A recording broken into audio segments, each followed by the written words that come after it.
উনি সবেমাত্র মদিনায় আসলেন, মদিনার একটা ভঙ্গুর রাষ্ট্র। প্রথম কথা হচ্ছে শান্তির বাণী পৌঁছে দাও, কারণ মদিনাতে রাসূল সাল্লাল্লাহু আলাইহি ওয়াসাল্লাম হিজরতের 5 বছর আগে একটা গৃহযুদ্ধ হয়েছিল, প্রচন্ড বড় গৃহযুদ্ধ, এটাকে বলে বুআসের যুদ্ধ। বুআস আউস এবং খাজরাজ ট্রাইবের মধ্যে। তো সবেমাত্র গৃহযুদ্ধ শেষ হলো, এখন কি প্রতিষ্ঠা করতে হবে? হ্যাঁ বলেন তো একটু। সবেমাত্র গৃহযুদ্ধ শেষ হলো, একটা ভঙ্গুর রাষ্ট্র, এটা তো মেরামত করতে হবে, কি বলেন? প্রথম কাজটা কি? To establish piece in the society. এবং সেই কথাটাই রাসূল সাল্লাল্লাহু আলাইহি ওয়াসাল্লাম বললেন। রাসূল সাল্লাল্লাহু আলাইহি ওয়াসাল্লামের কথা বলার টাইমিং বুঝতে হবে, ওনার মাইন্ডসেট বুঝতে হবে, ওনার ফিলোসফি বুঝতে হবে। He was the greatest philosopher ever in the world. পৃথিবীর সবচেয়ে বড় দার্শনিক ছিলেন আমাদের নবী। তিনি কোনো কথা এলোপাথারি আন্দাজে বলে দেয় না, একটা বড় এইম রেখে। গৃহযুদ্ধ শেষ হলো, এই রাষ্ট্রকে আমাকে মেরামত করতে হবে, প্রথমে আমাকে শান্তি প্রতিষ্ঠা করতে হবে। এজন্য প্রথমেই বললেন আফশুস সালাম। আফশুস সালাম, শান্তির পয়গাম পৌঁছাও। যুদ্ধ, বিগ্রহ, বিশৃঙ্খলা, chaos in the society, এগুলোকে থামিয়ে দাও। এটা ছিল প্রথম মেসেজ। তারপর কি বললেন?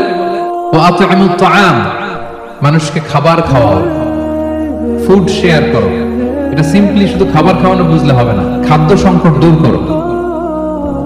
খাদ্যদ্রব্য মানুষের নাগালে নিয়ে আসো, মানুষের ঘরে ঘরে খাবার পৌঁছে দাও। কারণ আগে তো পেট ঠিক থাকতে হবে, কি বলেন? বাংলা একটা কথা বলে যে পেটে খেলে পিঠে সয়। এবং আরবরা একটা কথা বলে যে এইখানে পৌঁছার আগে তোমাকে এইখানে পৌঁছতে হবে। মানে কারো হৃদয়ে পৌঁছতে হলে আগে কোথায় পৌঁছতে হয়? পেটে পৌঁছতে হয়। রাসূল সাল্লাল্লাহু আলাইহি ওয়াসাল্লাম শান্তির কথা বলার পরপরই বললেন যে আগে খাদ্য সমস্যা দূর করো, খাদ্য সংকট দূর করো। এই যে আমাদের বাংলাদেশে এখন একটা খাদ্য সংকট যাচ্ছে না, এটা কিন্তু অনেক বড় ধরনের সমস্যা। খাদ্য ঠিক, ফুড আইটেম ঠিক, তো সব ঠিক।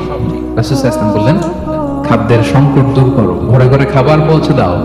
The vulnerable people of the society, তাদের প্রতি টেক কেয়ার করো, লুক আফটার করো, অনাহারের মুখে খাবার পৌঁছে দাও। এটা ছিল দ্বিতীয় কর্মসূচি। 3 নম্বরে বললেন ওয়াসিলুল আরহাম, আত্মীয়তার বন্ধনকে মজবুত করো। এই যে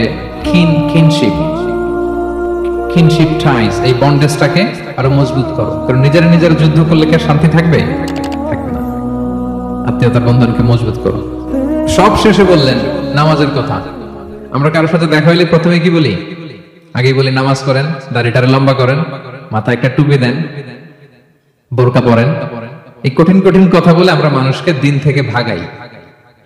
তো রাসূল সাল্লাল্লাহু আলাইহি ওয়াসাল্লাম প্রথমে বললেন পিস এস্টাবলিশ করো, এরপরে বললেন ফুড প্রিভিলেজ নিশ্চিত করো, খাবার আছে কিনা প্রত্যেকের পেটে, আগে এটা বলো, ঘরে ঘরে খাবার আছে কিনা, বিত্তশালীরা খাবার পৌঁছে দাও।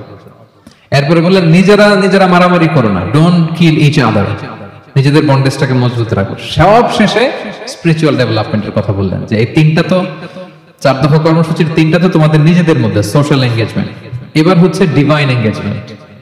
ডিভাইন পাওয়ারের সাথে নিজেদের সম্পর্ক জুটে দাও। যখন সবাই ঘুমায় তুমি ঘুমিয়ে যেও না, তুমি জায়নামাজ বিছিয়ে সেখানে কান্নার ঝড় তুলো, সেখানে রবের সাথে একটা স্ট্রং অ্যাটাচমেন্ট গড়ে তোলো। রাসূল সাল্লাল্লাহু আলাইহি ওয়াসাল্লাম বললেন 4টা কাজ যে করবে তাদখুলুল জান্নাতা বিসালাম, সহজেই সে আল্লাহর জান্নাতে ঢুকে যাবে।